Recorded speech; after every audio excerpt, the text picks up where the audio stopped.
इनेलो से दोबारा मिलाप हो सकता है? बिल्कुल। भाजपा से हो सकता है गठबंधन दोबारा? मैं बिल्कुल नहीं। आज हम 10 के 10 उम्मीदवार मैदान में उतारेंगे। ऑफिस का आज इनॉग्रेशन पार्टी उम्मीदवार श्रीमती नैना चौटाला जी के समर्थन के अंदर आज सभी मुख्य कार्यकर्ता साथियों ने आकर आसी का आगे का चुनाव संभालने की जिम्मेवारी भी संभाली है। और मैं मानता हूं कि जो 36% वोट मेरे को 2014 में मिले थे, हमारा टारगेट है कि उसको भी बढ़ाने का सभी कार्यकर्ता मिलकर काम करें और एक नया इतिहास हांसी की धरा पर रचने का काम जी। कांग्रेस और आने वाले समय में हांसी लोकसभा के जीत के मार्जिन में एक अहम भूमिका निभाने का काम करें। कांग्रेस की तरफ से जो अपने जेपी हैं वो आ चुके हैं मैदान में, अब सारे चेहरे दिख रहे हैं। चलो अभी तो किससे टक्कर ऐसी मानते हैं मजबूत टक्कर होगी? अभी तो कैंडिडेट घोषित हुए और असली चुनाव तो नामांकन के बाद चलेंगे, मगर मैं मानता हूँ हिसार में अच्छा त्रिकोणीय मुकाबला होगा और मजबूती के साथ कार्यकर्ता इस गढ़ को जीतने का काम।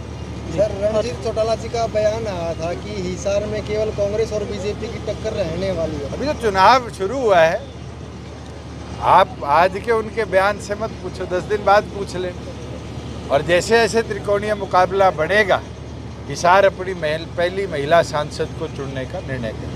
हांसी से जो जजपा के बड़े चेहरे थे राहुल मक्कड़, वो आज ही कांग्रेस ज्वाइन कर रहे हैं। उसका कई बार जिक्र भी आज से हुआ है। मेरे संज्ञान में आया है और मैं उनको शुभकामनाएं देता हूँ उनकी नई शुरुआत। आपने कहा था उनको देखकर कि एक जगह पड़ा हुआ पत्थर भारी हो जाता है। मैंने उनसे पूछा, उन्होंने कहा कि पत्थर के नीचे की मिट्टी ही चली गई थी, हम क्या करें?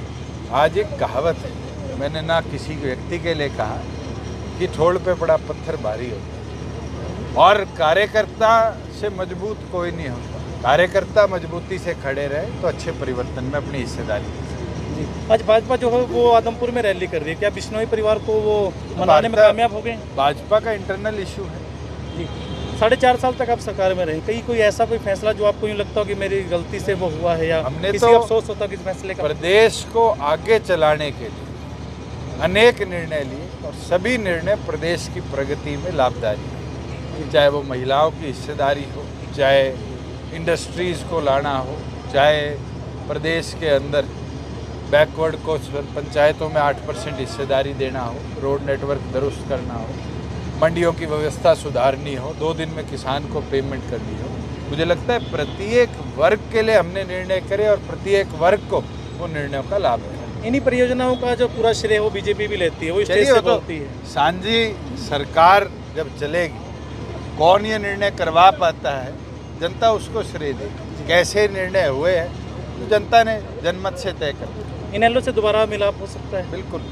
भाजपा से हो सकता है गठबंधन दोबारा? मैं बिल्कुल नहीं।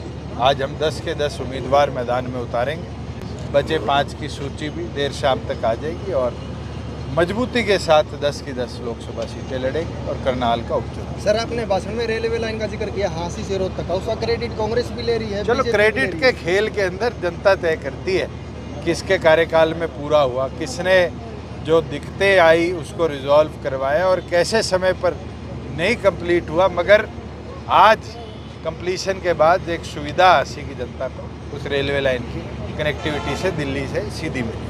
चौधरी रणजीत सिंह जी जजपा और इनेलो प्रत्याशियों को बच्चे के रूप में कह रहे हैं, आप उनको किस रूप में कहेंगे? चलो, मैदान है, दंगल है, तो दंगल में जो पटकनी दे दे वो मजबूत, और जो रह जाए वो रह जाए। अब इसमें बच्चा भी दंगल में पटकनी दे सकता है और बूढ़ा भी दे सकता है। पर राहुल मक्कड़ के बारे में आपने ये भी कहा था बाहों में लेके, इसको जान कौन ही दूँ? चलो, मैं तो शुभकामनाएं देता हूँ, उनकी इच्छा क्या रही है इस पर तो वो टिप्पणी करता है। वैसे राजनीति में ये एक अच्छा प्रचलन हो गया है, अब सभी शुभकामनाएं दे रहे हैं एक दूसरे को। कम से कम राजनीति के अंदर आज के दिन संगठन कार्यकर्ताओं से चलता है। नेता तो आते जाते रहते हैं। चौधरी देवीलाल जी सरकार लेके चंडीगढ़ पहुंचे और तपस्या जी ने भजनलाल जी को शपथ दिला दी, और जब तक सेशन नहीं बुलाया, जब तक सारे विधायक नहीं भागे, तो वो भी परिस्थितियाँ थी और आज की भी परिस्थितियाँ हैं। आगे क्या होगा ये तो विधानसभा में और आपको बदलाव दिखेंगे, पता नहीं कौन वापिस आएगा और कौन सा नया आएगा।